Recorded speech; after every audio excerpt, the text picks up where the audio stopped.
Iran की missile factory को Israeli air force ने तबाह किया।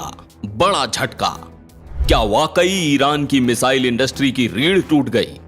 सैटेलाइट तस्वीरों ने खोला इजरायली एयरफोर्स के हमलों का बड़ा राज।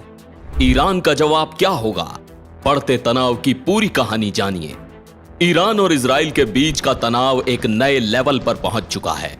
इजरायली एयरफोर्स ने जो करारा जवाब दिया है, उससे ईरान की मिसाइल इंडस्ट्री की कमर टूट गई है।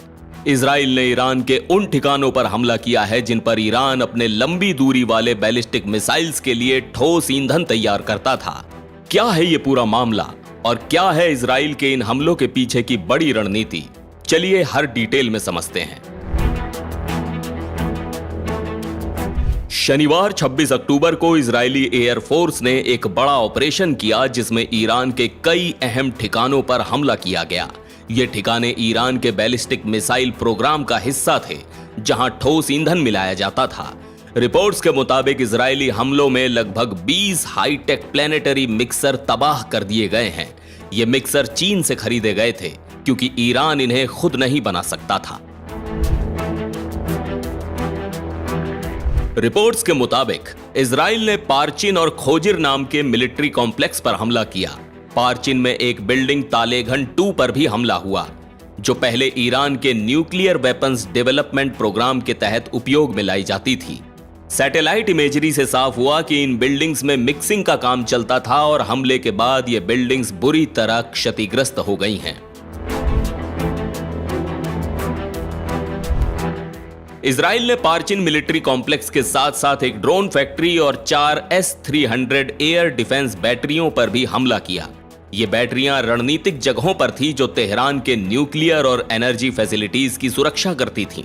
ड्रोन फैक्ट्री पर हुए हमले से ईरान के ड्रोन निर्माण की क्षमता को भी बड़ा झटका लगा है। इन हमलों का मकसद साफ है। इजराइल चाहता है कि ईरान की मिसाइल इंडस्ट्री कमजोर पड़े ताकि वो भविष्य में इजराइल पर कोई बड़ा मिसाइल हमला न कर सके। अमेरिकी रिसर्चर डेविड अल्ब्राइट और डेक्कन ई-वेल्थ ने कहा कि हमलों के जरिए इजराइल ने ईरान के बैलिस्टिक मिसाइल उत्पादन में एक बड़ी रुकावट डाल दी है। ईरान ने कहा कि हमलों के दौरान हल्के वॉरहेड्स का इस्तेमाल किया गया। इराक और सीरिया के कुछ रडार सिस्टम्स भी इन हमलों का निशाना बने। वहीं इजराइल के 100 से ज्यादा फाइटर जेट्स ने इस मिशन में हिस्सा लिया और ईरान के सबसे एडवांस्ड एंटी एयरक्राफ्ट सिस्टम्स को निशाना बनाया।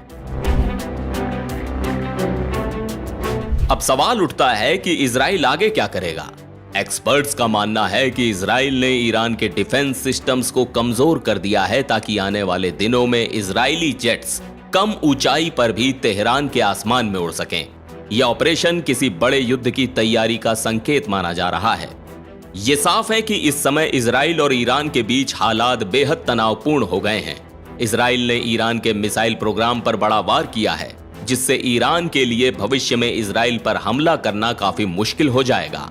अब देखना यह होगा कि ईरान इस करारे वार का जवाब कैसे देता है।